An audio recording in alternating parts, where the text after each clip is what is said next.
ৰাজ্যখনত কেইবাদিন ধৰি হোৱা ধাৰাসাৰ বৰষুণৰ ফলত ঠায়ে ঠায়ে বানপানী কৃত্ৰিম বানপানীৰ সৃষ্টি হোৱাৰ লগতে বাঢ়নি পানীয়ে বাট পথ উটুৱাই নিয়াৰ পাছত ৰাইজে যাতায়াতৰ ক্ষেত্ৰত ভুগিবলগীয়া হৈছে চৰম দুৰ্ভোগ। শোণিতপুৰ জিলাৰ মিছামাৰীৰ এটা গুৰুত্বপূৰ্ণ পথত থকা এটা পুলসহ মাটি খহাই নিয়ে বৰষুণৰ বাঢ়নি পানীয়ে। তাৰ পাছৰে পৰা পথছোৱাত যোগাযোগ ব্যৱস্থা সম্পূৰ্ণভাৱে বিচ্ছিন্ন হৈ পৰে। বৰষুণৰ পানীয়ে মিছামাৰীৰ নিজ গৰুবন্ধা আৰু ১ নং ধানমৰা গাঁৱৰ সীমাত থকা পুলটো সহ মাটিখিনি খহাই লৈ যায়। উক্ত পথছোৱাৰে ৪খন গাঁৱৰ ৰাইজে আৰু ছাত্ৰ-ছাত্ৰীসকলে অহা যোৱা কৰি আহিছে।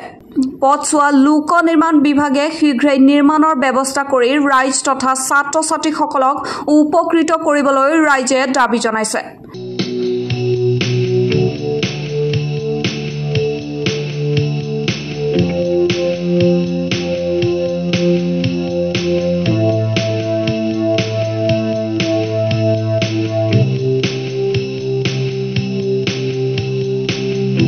কালভাৰ্ট উৰাই নিয়া মানে ফটককৈ বৰষুণ দিয়াত পানী গোটেই আমাৰ চোতালত ভিতৰত পকা ঘৰৰ ভিতৰতো পানী সোমাইছে। তাৰপিছত পোৱালি মানুহ চানুহ বেলেগৰ ঘৰত লৈ গৈছোঁ, দুদিন এনেকৈয়ে থাকিলোঁ। থাকি ভিডিঅ'ত দিছে, দিয়াৰ পাছত কোনোৱে গুৰুত্বই লোৱা নাই। পাছত এদিনাখন আহিছিলে এজন, আহি পেলাই ফটো মাৰি নিছে, নি পেলাই একো মাত বোল নাই, এনেকৈ ফটো মাৰি লৈ গ'ল। কালভাৰ্টটো এই বৰষুণ দিওঁতে গোটেই পথাৰৰ পানী এনেকৈ নামিছে। এইটো আগত আছিলে RCC, এইটো ভাঙি পেলাই এনেকুৱা ৰিঙৰ কালভাৰ্ট দিছে। এইটো ক'ত তেনেকুৱা কণ্ট্ৰল ল'ব? ইয়াত কণ্ট্ৰল নহয়েই। আগতো ইয়াত এনেকৈ পানী নাছিল, এতিয়া নতুনকৈ পানী হৈছে।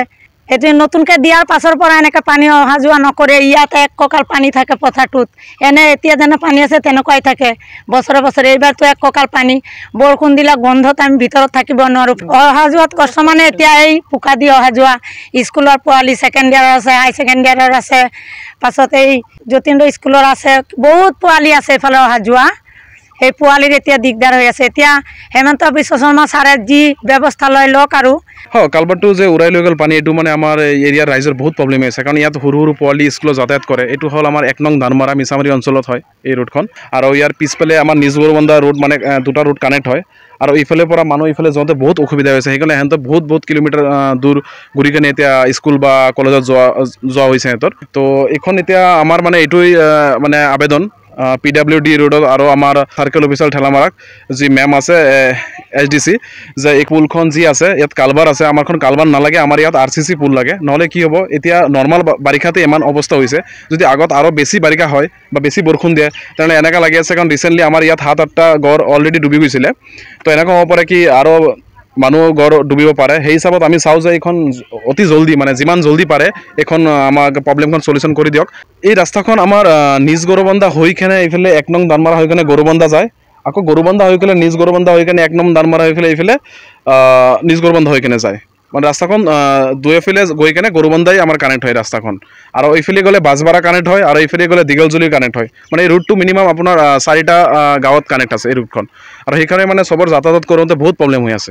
আগতে কালভাৰ্টটো RCC আছিলে, যেতিয়া পুৰণা এই ৰুটখন আছিলে। এতিয়া যেতিয়া নিউ ৰুট আহিছে তেতিয়া ইয়াত RCC দিবলগীয়া আমি কৈছিলোঁ, কিন্তু সিহঁতে RCC নিদি কেনে আগৰখন ভাঙি কেনে এতিয়া সৰুকৈ আমাৰ ইয়াত আপুনি চাব পাৰে সৰুকৈ চুঙা পুল দিছে। আৰু যাৰ কাৰণে ইয়াত পানী বেছিকৈ পাছ হ'ব নোৱাৰিলে, আৰু সেইকাৰণে পানী অভাৰলোড হোৱাৰ কাৰণে আগত ৰাস্তা পূৰা ভাঙি গৈছে। আৰু ৰাস্তা ভাঙি যোৱাৰ লগে লগে ওচৰ চাপৰত যিমান ঘৰ আছিলে মানুহ, সেই ঘৰখনতো পানী সোমাই গৈছিলে। ইয়াত মিনিমাম 7জন ঘৰ, আৰু আমাৰ বেক চাইডত সেইফালে মিনিমাম আৰু 3জন, মিনিমাম 10জনমান ঘৰত পানী সোমাইছিলে। আমি চৰকাৰৰ প্ৰতি এইখনেই আহ্বান জনাই আছোঁ যে এই ৰোডখন যাতে অতি শীঘ্ৰে, মানে অতি জল্দি বনাই দিয়ে।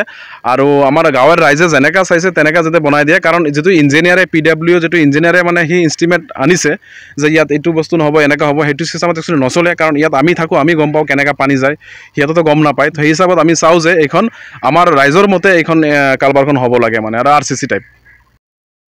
News desk, news 8 Assam.